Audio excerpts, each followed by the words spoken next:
In Aruba this morning, still no word on Robyn Gardner, the missing woman from Maryland. It has been more than a week now since Gardner vanished, and authorities say they believe that she is no longer alive. Joining me from Washington is criminal profiler Pat Brown. Pat, good morning to you. And are you getting any sense of what authorities in Aruba think happened to her? Well, Alex, there's no question that she's not alive because Giordano himself, the guy she went down there with, said pretty much that. He said they went out snorkeling, and while he was with her, she disappeared. She hasn't come back. So clearly he's saying she went missing on his watch and therefore she's got to be dead. Now the question is she dead in the water? Is she dead on the land?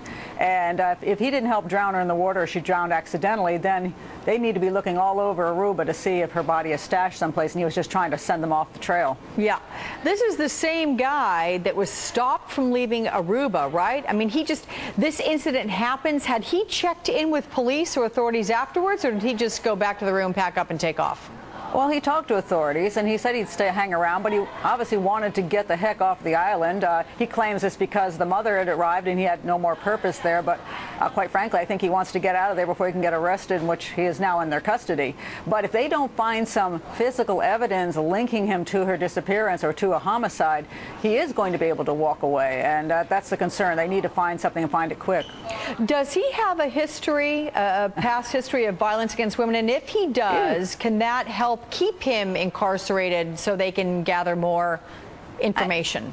I don't know if they can help keep him incarcerated. I mean, just because some people say that he did nasty things to them, doesn't mean that you're, connected to a crime. We've seen that so many times before where somebody gets to walk, even though we don't like them.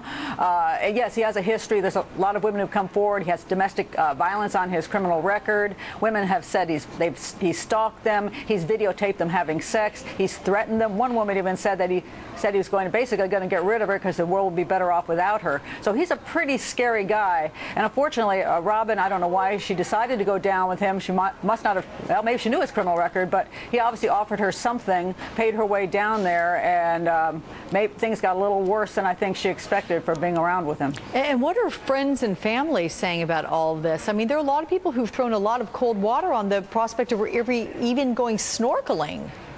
Yeah, apparently she wasn't really thrilled with snorkeling, although I think sometimes people are a little bit wrong about that. When a woman goes with a guy someplace and he says, oh, come on, you can go snorkel with me. Sometimes women will do what the guy says, even though they're not all that excited. But she really didn't have a thing for the water. She liked her hair, she liked her makeup. And from his story, it doesn't sound like they really were in the water. So my guess is he was just saying that to throw the police off. And I think they're checking out the vehicle, they're checking out the hotel room, they're trying to see if anybody saw him. They put out posters every place. Did you see this guy? Did you see Robyn? To see if they can identify another location on the island where maybe he took her. Okay, Pat Brown, thanks for bringing us the latest. As you know, we appreciate that. Thanks, Alex.